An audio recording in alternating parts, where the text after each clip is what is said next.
just told us that he expects Jamar Chase to play. I know you said you want to take it day by day, but Yeah. did the cat out of the bag, is that the expectation? We haven't practiced yet, so I told you all on Monday that we'll just take it day to day and be smart with the process. I haven't personally seen him run. I haven't seen him catch any balls yet, so we'll just be mindful that we're doing the right thing by him and for the team and take it day to day. Is it safe to say, Zach, with a player like Jamar or anybody for that matter, there's being healthy and then there's being healthy enough to play in an NFL game? Yeah, and he's done all the things we've asked him to do. He's done a great job with the trainers in there, and so everything has been positive up to this point. But again, we've got to take it day to day through these practices. With a situation like Jamar, there's always a silver lining in that other guys step up and show they can play. Mm-hmm. So now you know what you're going to get out of your depth. I mean, is that a positive as you got to go through the second half of this? It sure is. The more guys, as it works out, that you can get into the games in the early part of the season, it helps you down the stretch. That's obviously been the case, at receiver. That's the case at a couple of different positions as well, and that's paid off for us. You have a young guy like Jamar who's probably chomping at the bit to get back. How do you balance that with protecting him from himself almost? Yeah, just having dialogue with him every day and making sure we're all on the same page, seeing it the same way, and as long as there's that constant communication, then we'll be in a good spot. Coach, how will Thanksgiving be celebrated in your house, and what's one thing you're really thankful for? How will it be celebrated? First of all, quietly, with my family, and I've got. I was going to say I got my weekends off, but yeah, I think it's just my family this weekend, my immediate family. My mom just left, and my dad, my grandmother are coming next weekend. But it's just thankful for family. I think it's just my wife as coach's wife and my kids. Understanding this job and enjoying it as much as we can has allowed me to be very thankful for that. Like it happened last year, how important is the depth and the versatility and the physicality of the defense against a team like Tennessee? They've got a play style that's very physical. They take a lot of pride in that. You can see it on tape. And so, again, it's a tall task for our defense this week. I know they're up for the challenge, and it'll be a great battle. I know one of the keys last year that helped you guys against the Titans was having linebackers like Jermaine and Logan and even the guys behind them. They seem really comfortable together just from talking to them. And so having that versatility, how much does that play to your advantage against the Titans this Sunday? We've got a great linebacking core, and really from top to bottom with our starters down to our last depth guy. And I think James Betcher does a great job with that unit. Those guys all respond when their number's called. Clay Johnson had a great play last year against Tennessee in one of his limited plays in that game. So that just goes to show you the depth in that room. And so, again, it's a group that's playing at a high level, and, we expect good things from them on Sunday as well. How much better do they make each other, like Jermaine and Logan? I think that they play really well together. They have great chemistry. And so, again, just the football conversations, there's a high football IQ in that room. They see things very fast. They've just got experience now, being there. For Jermaine, his fourth year, and Logan for his third year. They've just seen a lot. They've experienced a lot together, and so there's a lot of verbal and nonverbal communication that can take place in there. Is Tennessee Titan defense a good example of players fitting scheme and scheme fitting players? I mean, it's almost like they both, like 1 + 1 = 3 based on what they do synergistically with players and scheme. Yeah, they have a great defense. I think they really haven't given up more than 17 points in regulation dating back to that Bills game in week 2. So they're playing at a high level. They're playing really good team football right now with their special teams and their field position and how their offense plays and how their defense plays, making teams go the length of the field. They're scoring in the red zone, and they're just keeping points off the board with their defense. And so it's a great unit. I think Kansas City's the only team really that got above 17, and that was in overtime. So we've certainly got a challenge on our hands. We know that, and our guys are excited for it. This will be a great test for how good this offense really is. I mean, metrically, I think they're one of the best, if not the best in the league the last 4 or 5 weeks. I mean, how good of a test is this going to be for you guys to see where you're really at? I don't look at it that way. I just look at it, we got to do what we can to find a way to win. You know, on the road against a really good opponent that we've got a lot of respect for. And it's not so much what's the test, how do we measure ourselves. It's just how can we score enough points to win the game against Tennessee because, again, it's a tremendous football team. Using your running backs in the passing game as much as you have, was that something you expected heading into the season, and how important is it this year? I think we've always done that, you know, and it's not. I know it's a little bit up this year, and that's part of, you know, Burrow really doing a great job of making defenses pay when they want to sink and play a little bit deeper. He's just going to be maybe even a tick quicker than he was in the past. I thought last year he was good at it. This year maybe even a little quicker sometimes, making sure we can maximize that yardage. But at the same token, you know, when they want to play tight and take that away, he's going to push the ball over their heads a little bit. And so when your quarterback's operating like that, it can be very dangerous. And he's done a great job maximizing what Joe and Samaje can bring to the table there in the receiving game. He obviously had a great game against you guys last year in the playoffs, but Jeffrey Simmons, what makes him a unique player, kind of like maybe along the lines of Aaron Donald? Yeah, he's outstanding. He impacts everything. The point of attack in the run game, he affects the passer in the pass game. He's got all the traits that you'd want to see in a great defensive tackle, and he's had a tremendous career there so far. He's a player that we've got a lot of respect for, and he's one of the best to do it. How's Joe Mixon doing? Still going through the protocol. Is Simmons the best DT y'all will face throughout the regular season? I can't predict that. He's a great player. It's hard to compare him to other players, but we're focused on this week playing the Titans. He's a part of them, and so he's got our attention. What kind of test is this for your defensive line in terms of stopping Derrick Henry before he gets rolling? Because once he gets a full head of steam, he's obviously pretty tough to get down. We've played a lot of similar styles of offense, I think, so far this year. Our defense is always up for that challenge. Derrick Henry, again, he's a premier player in this league, MVP caliber player. And we know last year when we got him, he was coming off of an injury. And so that'll be a little bit different than what we see from him this week. You know, that was his first game back after several weeks off. And he's playing at a really high level this week. And so our guys got to be locked in. And but again, that's part of their offense is they can lean heavy on the run, but then they've got a tremendous quarterback who makes really good decisions in the play action and naked game off of that. They've got an awesome screen package, play action screen package that capitalized. That's what he got his biggest play of the week on last week against Green Bay, was off of play action screen there. And then they've got the weapons on top. You know, Robert Woods and Traylon Burks, the rookie, had a great game last week. And so again, that's kind of how they've always operated. Is they've got Derrick Henry and they've got a great rushing attack, but that really opens up the things off of it to get the explosives and the nakeds and the play actions and the play action screens. And we've always studied a lot of things that they've done, even when we're not playing them, because of the respect that we have for how they utilize their scheme. Do you feel like in the last month or so, your offensive line is playing at an extremely high level? I mean, your numbers dictated. I mean, the numbers say putting up significant yards and points, and goes hand in hand with how well they're playing, isn't it? I've been saying that longer than a month now. You know, it's again, as I watch the tape every day and watch every practice and every game, I think our offensive line has come along as exactly as we had hoped.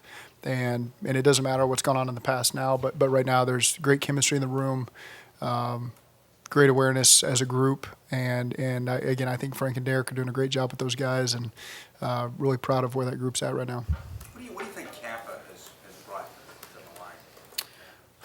Well, on his own, he's a really good player. That's really filled that void nicely for us at right guard. But on top of that, he's just as a piece of that five guys, he helps elevate everybody else. Just as LC helps elevate him, just as Ted helps elevate those guys around him. I think just those five particular guys as a whole is really a tremendous combination. And Alex has got such great experience, you know, especially playing in the NFC South. He's seen a lot of these teams that we've played so far this year, 3 of them. He's played a lot against these guys. He's always got great feedback. Appreciate the dialogue with him. Appreciate his approach. These guys just love football. They love walkthroughs. They love the meetings. I share a wall with Frank, so I get to hear it all. They're having a great time in there, you know, and they're getting after each other. And just as an O-line room should be, they love bad weather. They take great pride in that, which I love, and so it's just fun being around those guys and seeing their energy that they bring every day. And Alex is a big part of that.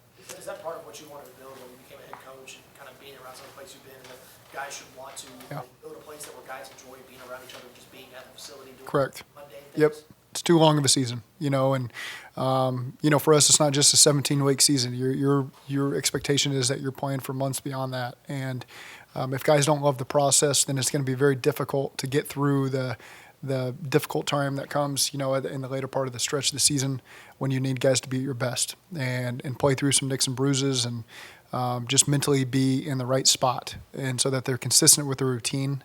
It's easy to be consistent at the early part of the season when weather's warm and you're healthy, and then as it gets later in the season, you need guys that just love the process. And the O-line room is a great example of having the right group of guys there. Ted Karras has said that Alex Kappa's got high football acumen. Yeah. He leans on him, Yeah. for some things, and Ted obviously is pretty Mensa himself in that regard. So having those two guys next to each other, recognizing, communicating, that's going to be a big deal, isn't it? Right, and that's kind of what I mean when I say they make each other better. Ted makes Alex better, and Alex makes Ted better. And I know that might seem weird to say, but I think that they just keep pushing each other, and their conversations spur on great thoughts. And I love hearing the interaction between that group. You targeted those guys at the start of free agency. How much was that 9-sack game against the Titans in your mind and kind of leading that? I just think, overall we needed to improve. And so going and getting those veterans that had been there, done that, while we can also continue to develop some young guys that we had in the room, has worked out as well as we could have hoped, but certainly Alex and Ted were two guys that we tried to research as best we could to see how they fit. Steve Rudicevich did a great job targeting those guys and having an understanding of how they'd fit for us. And Steve and Duke do a great job of identifying the names to help get us started so that we can do our own research as well. And so it's really worked out nicely for us. How good do you think you guys have been this year at gang tackling? I know it was, Sam Hubbard was telling us that it's an expectation now. It's not, once in every other game.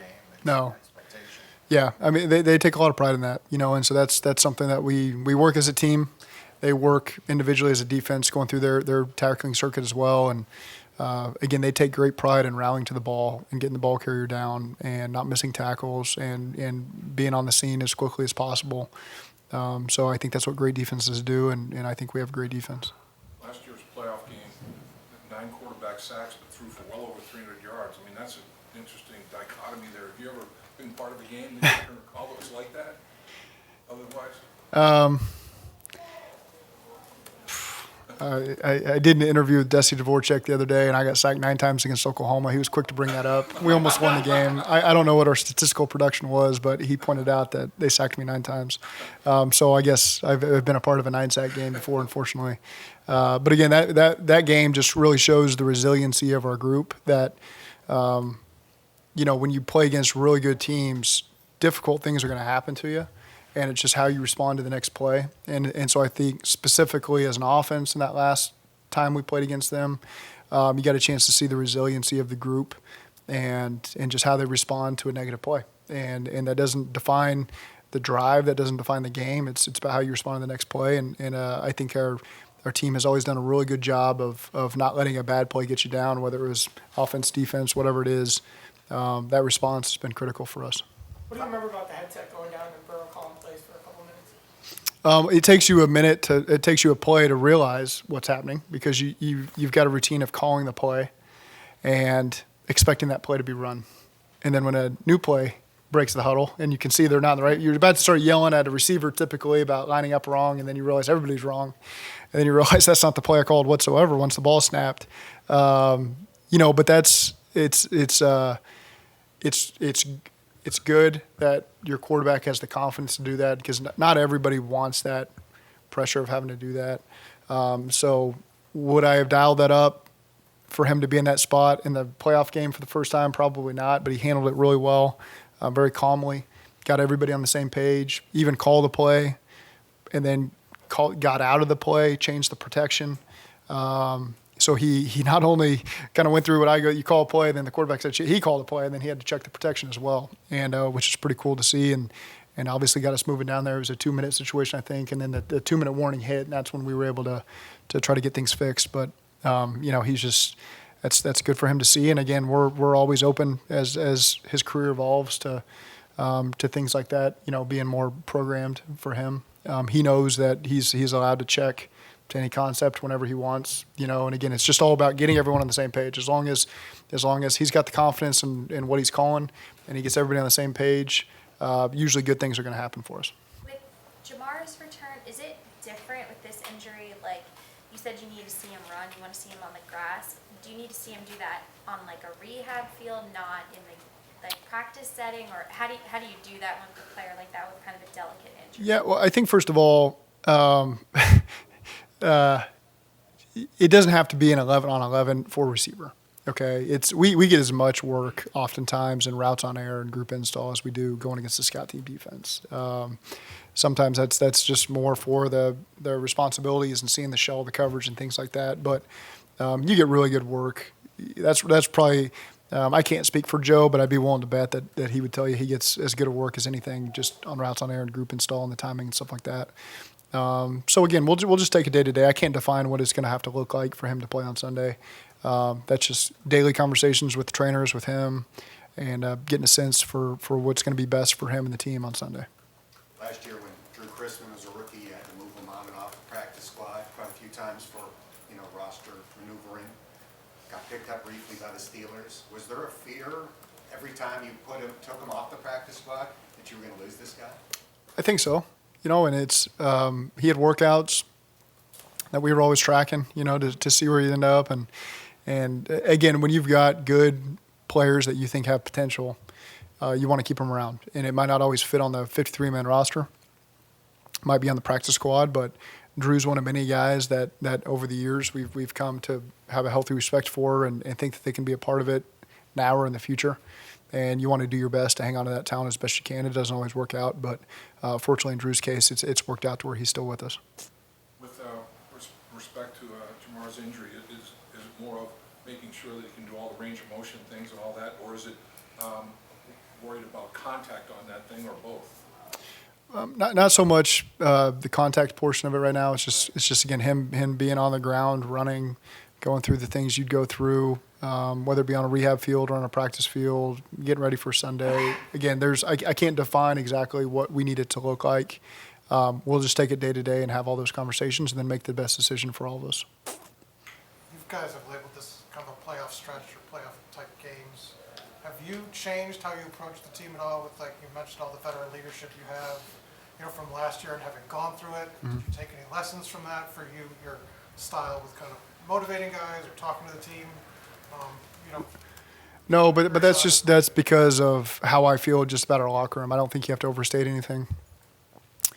I don't think you have to overreact to any week. Again, every week at this point does become critical, but it's important not to overreact one way or another. It's just like last year we won 2 games coming out of the bye, and then we lost 2 games out of the bye. And I'm sure people were ready to overreact to that. And there's still opportunity there. And so again, we just want our focus to be on this Sunday, playing our best football, giving ourselves the best chance to come away with a win, and then we worry about what's next. No, but I'm saying for preparing for a big game like this, have you found yourself saying less and leaving it more up to the players? No. Doing your style, like you personally, kind of how you. No, I like to think I don't overspeak when I'm in those environments. Maybe the players would tell you different. Maybe they'd tell you I need to shut up and talk even less. But I try to do my best to not be long-winded to begin with over the course of the season. I haven't changed anything about how I approach anything in team meetings or conversations I have with players. I've just kept my same routine, and I think that's what's best for all of us is that everything's the same as it has been since September. Obviously, we modify how we practice as the season goes. We shave reps, all that kind of stuff. But no, we've tried to keep our routine as much as what we've always been comfortable with. Okay, thank you. Thanks.